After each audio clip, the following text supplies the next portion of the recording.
It was Friday night. The lights in the small roadside diner flickered slightly, humming in the quiet rhythm of routine. Outside, the wind howled gently, and rain fell like soft music on the window glass. Most people were at home or at a high school prom, but Maya, 17, was here, wearing her plain black uniform, hair tied in a loose ponytail, and sneakers that squeaked on the floor every time she walked past table 6. While her classmates danced under lights and took photos in fancy dresses, Maya wiped ketchup from a booth. She had dreamed of going to prom once, but life had other plans. Maya worked the night shift at Frankie's 24-hour diner, just off the highway. She needed the money. Her mom was sick, and the hospital bills kept growing. Her father had left when she was a baby. It had always been just Maya and her mother. Prom could wait, but tonight felt heavier. She looked at her phone during her break, and saw dozens of photos. Her friends were laughing, dancing, wearing shiny shoes and sparkly makeup. She stared at one photo a little longer. It was her best friend Tina. She had offered Maya a spare dress, even begged her to come. Maya had smiled and said she'd think about it, but here she was. "Order up," called Joe, the old cook in the back. Maya took a deep breath, stood up from the staff bench, and walked to the counter. She delivered a plate of pancakes to an old man who always came on Fridays. He nodded at her and said the same thing he said every week. "You work too hard, young lady." She smiled politely and returned to her station. Then the front door creaked open. It was almost 11:45 p.m. Hardly anyone came in this late, unless they were drunk or lost. Maya looked up. A tall man stepped inside. He wore a long brown coat, soaked with rain. A gray hoodie covered most of his face, and his hands were tucked deep into his pockets. His jeans were muddy at the bottom. Heavy boots echoed on the floor as he walked past empty tables. He said nothing. He pointed to the booth in the very back. Booth 9, the one under the broken light. No one ever sat there. Maya grabbed a menu and walked over to him slowly. She tried to smile. "Good evening, sir. Would you like some coffee to warm up?" The man gave a slow nod but didn't look at her. His face was half hidden by the hoodie. "Just coffee. Black," he said in a low, tired voice. She placed the menu in front of him, trying not to look nervous. Then she walked back to the counter. Joe peeked from the kitchen. "You all right?" "Yeah," Maya said, though her heart beat a little faster. "Strange one," Joe muttered. Maya nodded. Something about him felt off. Not dangerous, just different, quiet. She returned to the booth with the coffee. As she placed the cup on the table, the man's hand reached out, scarred, strong fingers, and held it gently. "Thank you," he said, almost like a whisper.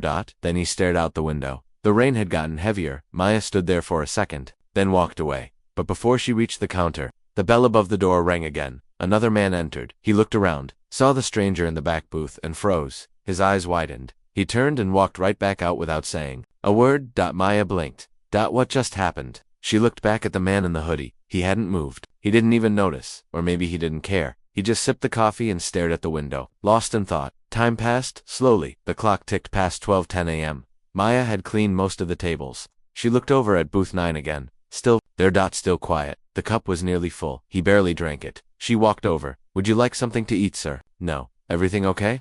He looked at her then, really looked. His eyes were dark, but not cruel. Tired. Old, but not from age. From something deeper. "You remind me of someone I used to know," he said quietly. Maya swallowed. "Oh," he nodded. "She had your eyes. And your stubbornness." Maya didn't know what to say. Then he said something that sent a chill down her spine. "Be careful after midnight. Not everyone who walks in wants food." He placed a $5 bill on the table and stood. As he walked past her, he stopped. "Just for a second. I hope your night ends better than it began," he said. Then he walked out. The diner felt colder after he left. Maya watched the door swing shut, then turned toward booth 9. She went to collect the cup and plate, but stopped. There was something under the cup. A folded piece of paper. She picked it up and turned it over. "No name. Just 2 words written in neat handwriting. I'm sorry." Just then, a loud crash came from outside. Maya jumped. She ran to the window and looked out into the rain. There was a figure standing near the parking lot, under the flickering streetlight. Not moving, not coming closer, just watching. Her breath caught in her throat. Was it him or someone else? She stepped back slowly. The diner suddenly felt too big, too empty, too quiet, and booth 9, still empty, but no longer forgotten. Rain tapped against the diner windows like quiet fingers. Inside, Maya stood near the window, staring out into the darkness. The figure in the parking lot was gone now, vanished into the shadows. But the uneasiness remained. She looked down at the folded paper in her hand. "I'm sorry." That was all it said. No signature, no explanation. She carefully tucked it into her apron pocket and took a deep breath. Joe, the cook, peeked out again from the kitchen window. "You okay out there?" he called. "Yeah, I think so," Maya replied, though she wasn't sure. It was just past 12:30 a.m. The diner was empty again, except for Maya, Joe, and the humming refrigerator. Maya went back to cleaning booth 9. As she lifted the empty cup, she noticed something strange. The coffee was still hot, but the man had left over 15 minutes ago. She touched the cup, warm like it had just been poured.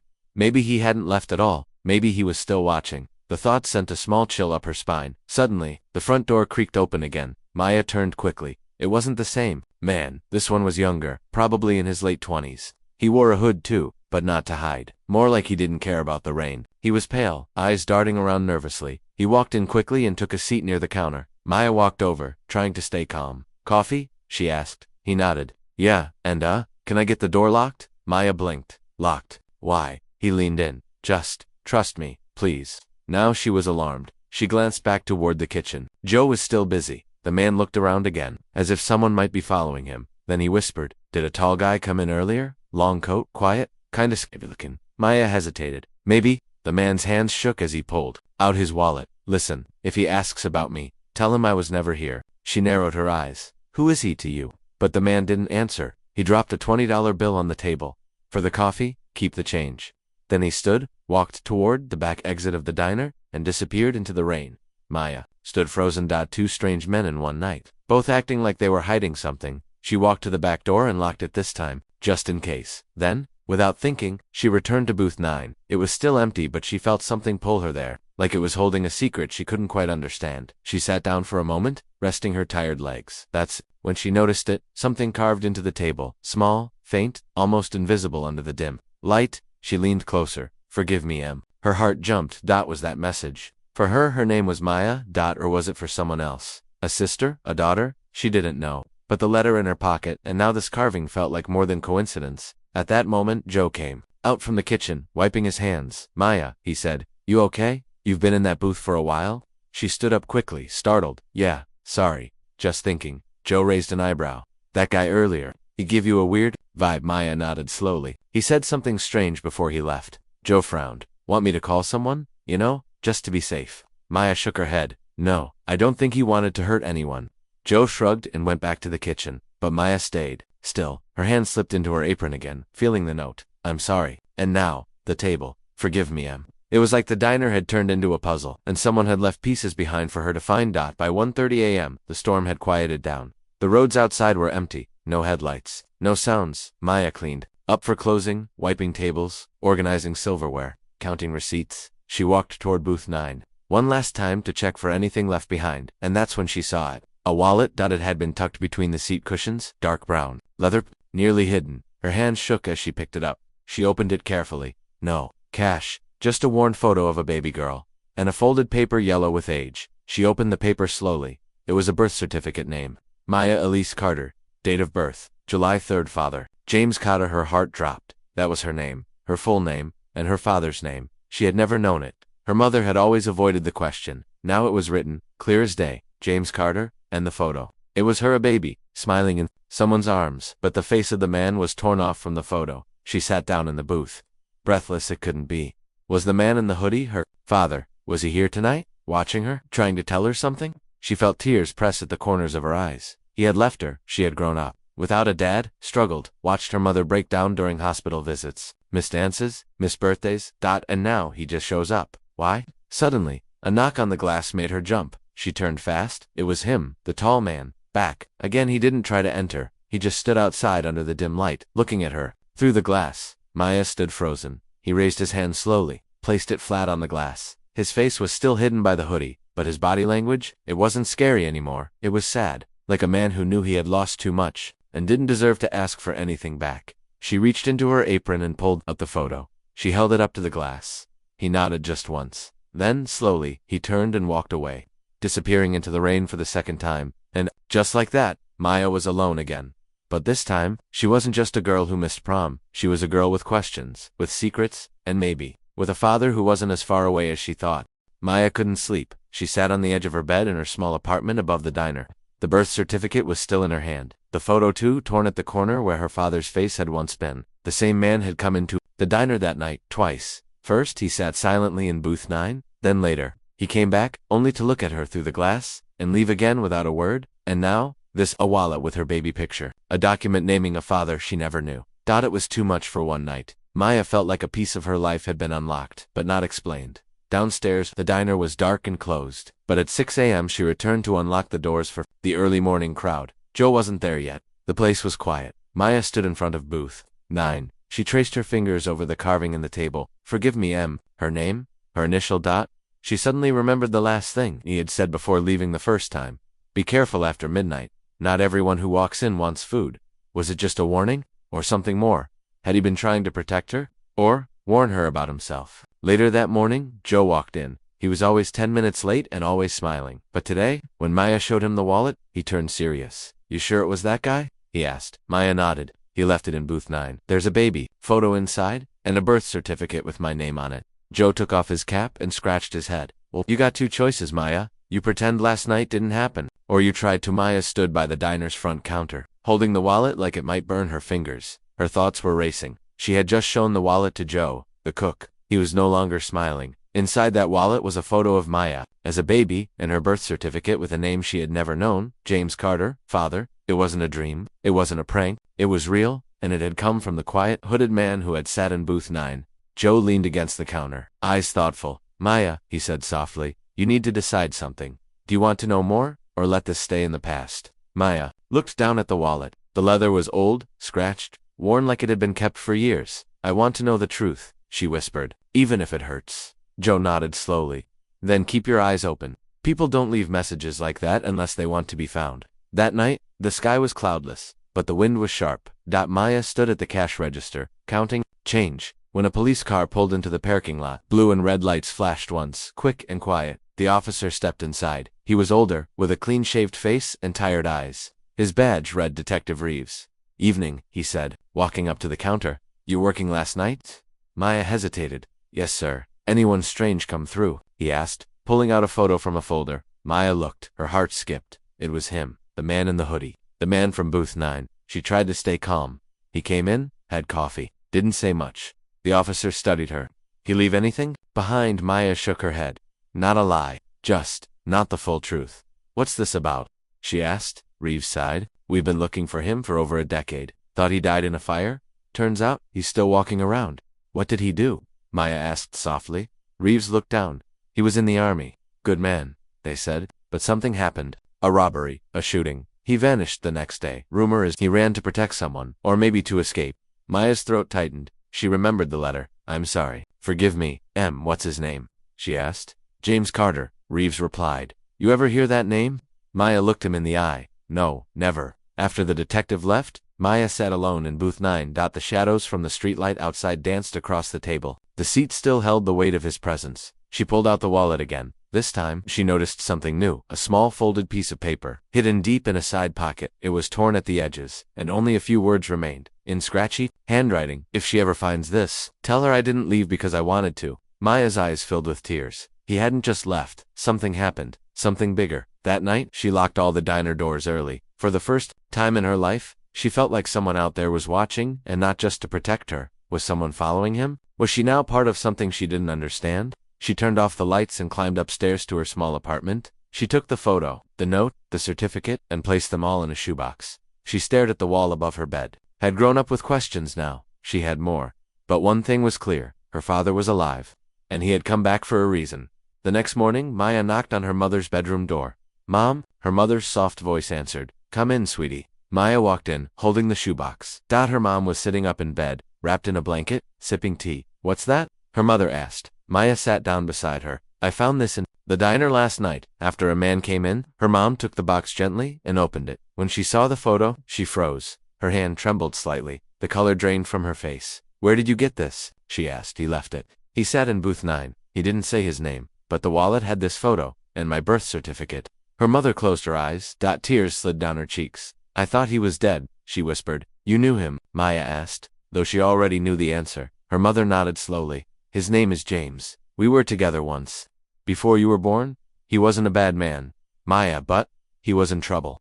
Her mom pulled the photo close, pressing it to her chest. He went away to protect us. He never came back. I thought, maybe he didn't want us anymore. Maya sat quietly. Why didn't you ever tell me about him? She asked.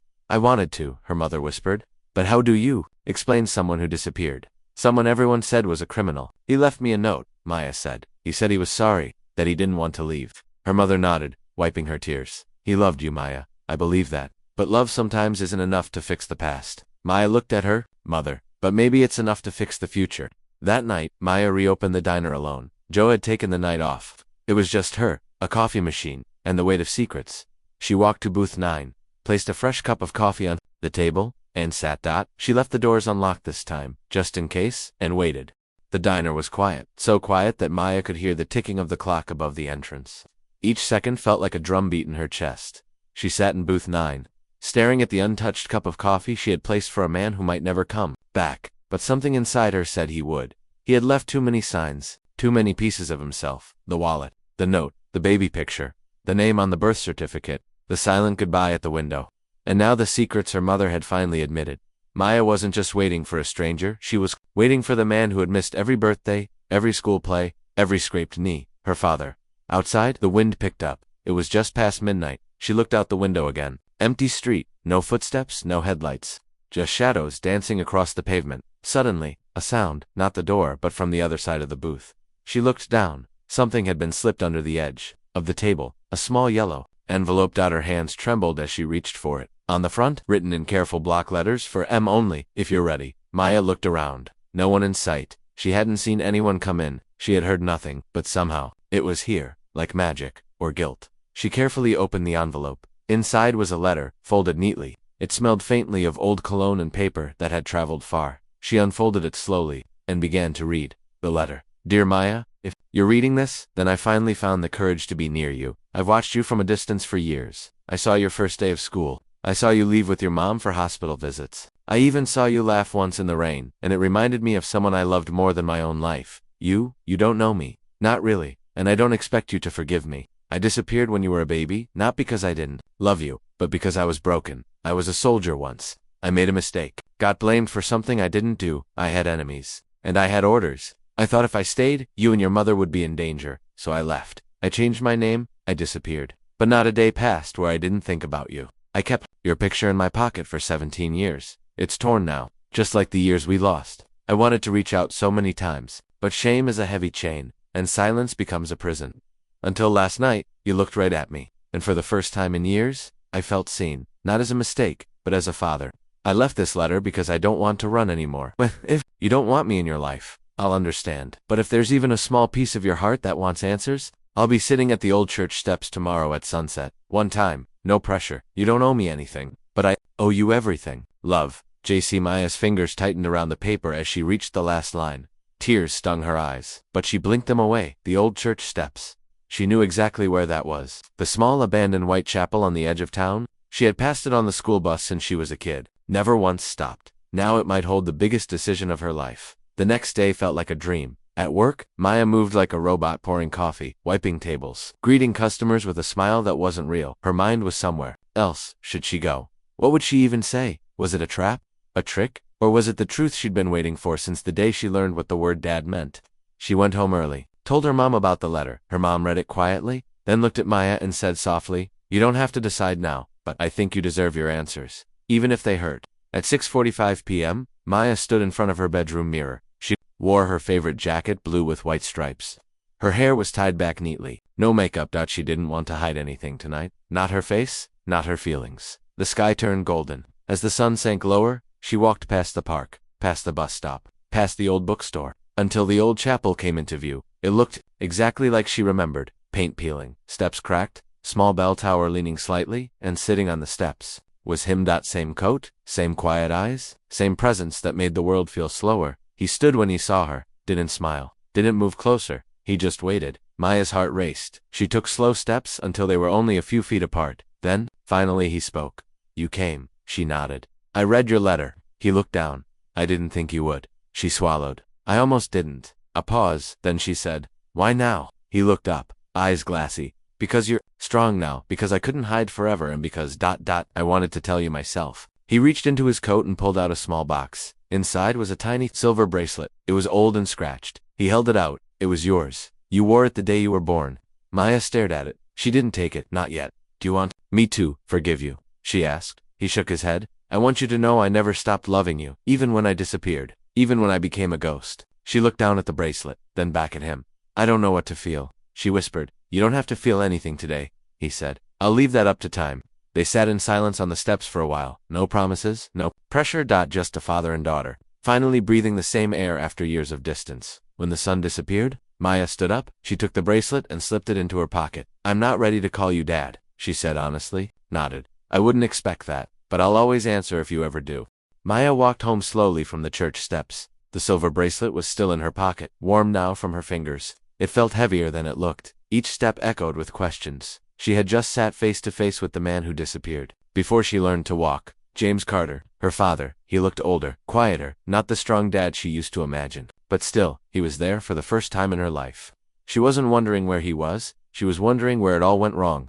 Back at the apartment above the diner, the lights were off. Only the kitchen bulb flickered softly. Her mom sat at the table, hands wrapped around a mug of tea. She looked up when Maya walked in. No words, just eyes that asked everything. Maya sat down slowly. "He was there," she said quietly. Her mother didn't speak. "I went to the church steps, like he said in the letter." Her mom nodded slowly. "Was he alone?" "Yes." "Did he talk about the past?" Maya's voice cracked a little. He gave me this." She pulled out the bracelet and placed it gently on the table. Her mom's breath caught. She reached for it with trembling hands. She ran her fingers over the tiny letters carved inside. M.E.C. Maya Elise Carter. A single tear slipped from her mother's eye. "I thought this was lost," she whispered. "He kept it," Maya said. "All these years." Her mother sat back in the chair, holding the bracelet like it was glass. "I didn't think I'd ever see him again." "You never told me much about him," Maya said, her voice soft but steady. "Why?" Her mother looked down. "I wanted to protect you." "From what?" "From hope," she said quietly. "Hope hurts more than truth sometimes. I didn't want you waiting for someone who might never come back." Maya nodded. That made sense. But it didn't make it hurt less. Her mom wiped her eyes with the back of her hand. "When I met James, he wasn't hiding. He was a soldier, strong, brave, kind. But something changed him after the war. He came back different." Maya listened carefully. "Then one night," her mom continued, "he got involved in something. He wouldn't say what, but the police came looking. He ran. I begged him to stay, but he said people were watching, that if he didn't leave, they'd hurt me, and you. You believed him?" Maya asked. Her mother nodded. "Yes, and part of me hated that I did, because when he walked out that door, it felt like he took a part of us with him."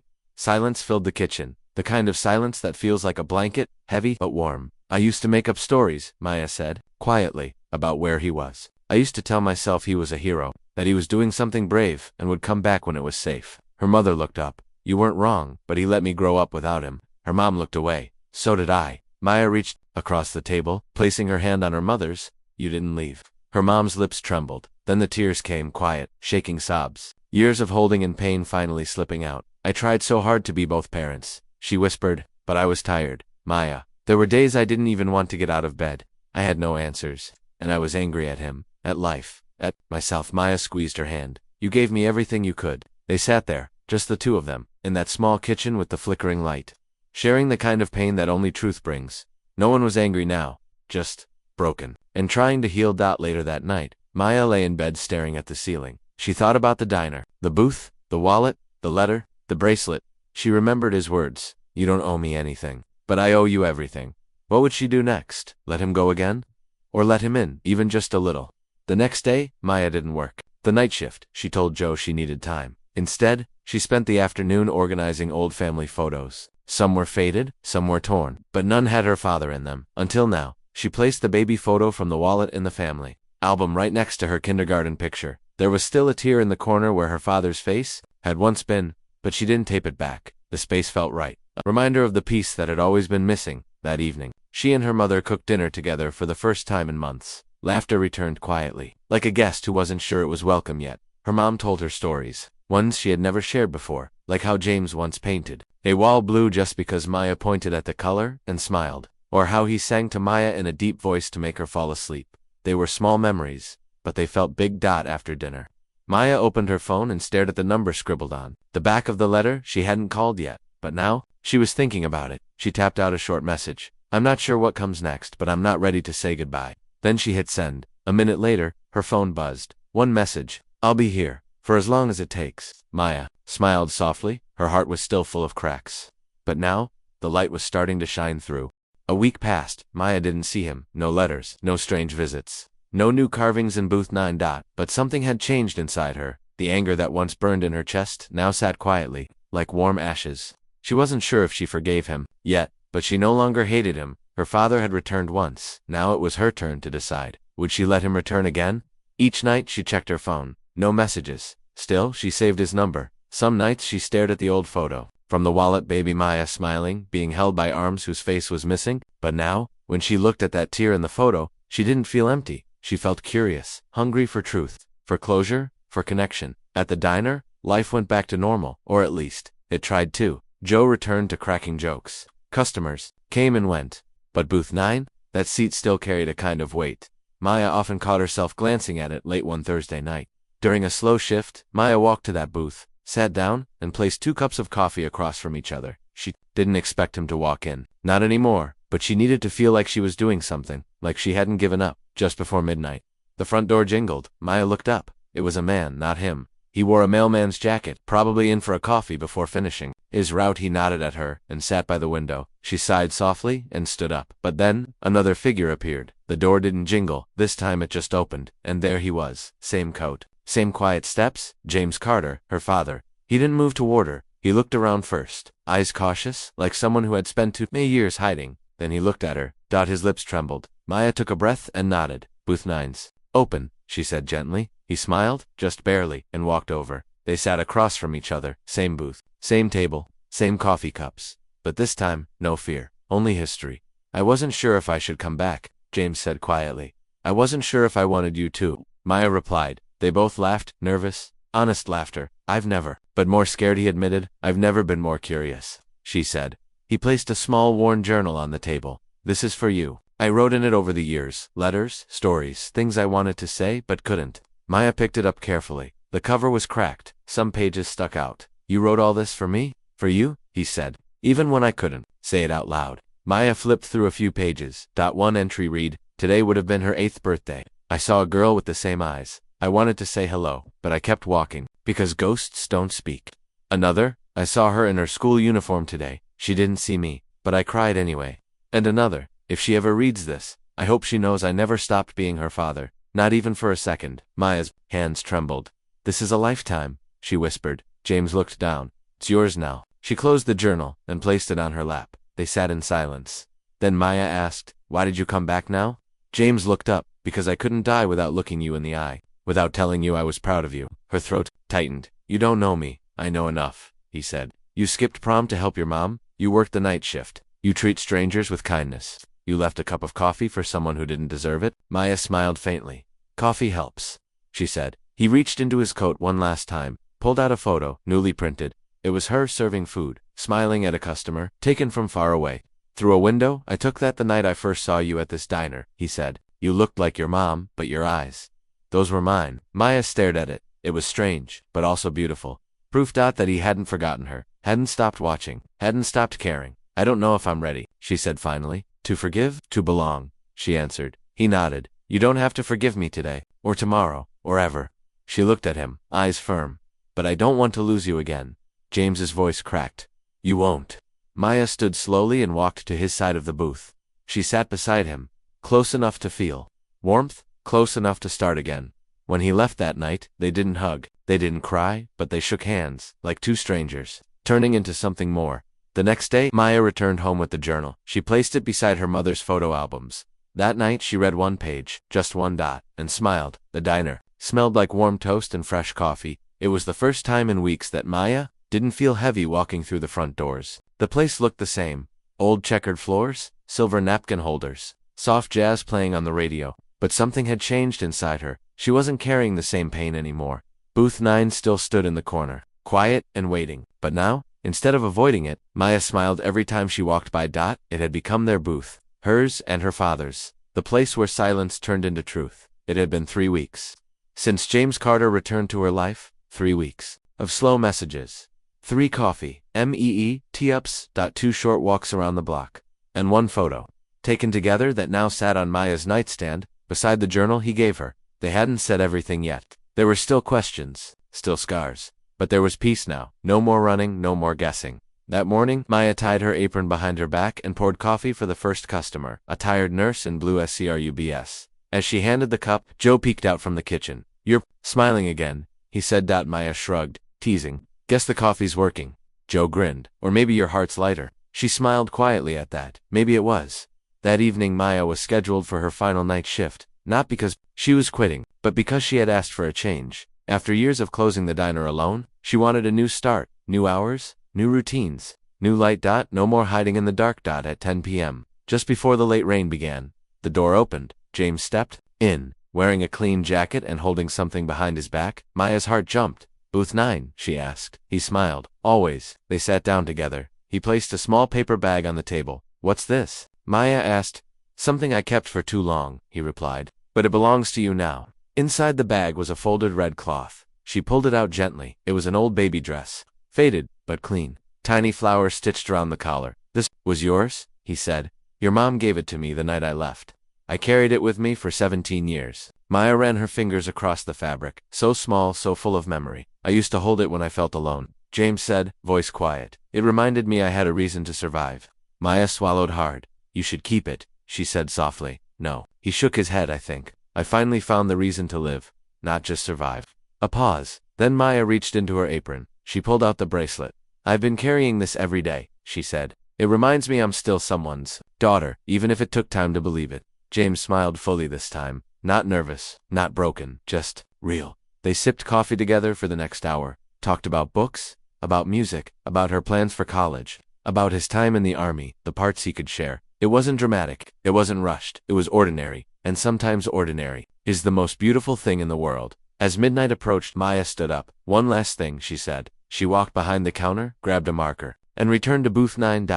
Then she knelt beside the wooden seat and carved something next to the old message her father had once left. "Forgive me, Em." Right beneath it, she wrote, "I found you, Dad." James stared at the words, then looked at her eyes full of warmth. "I'm not perfect," he said quietly. "You don't have to be," Maya replied. "You're here." When the shift ended, Maya turned off the diner lights. But before she did, she walked back to the booth one last time. She placed the baby dress on the table, tucked the bracelet beside it, and left a sticky note that said, "Some memories belong where they started." Then she and James walked out into the early morning air together, side by side. No more secrets, no more running. Just the start of something new. 3 months later, the diner now had new chairs, new music, and a photo behind the counter. Maya and her father, both holding coffee cups and laughing. Booth 9. Still there, but now known by the regulars as the family booth. A quiet place where healing began.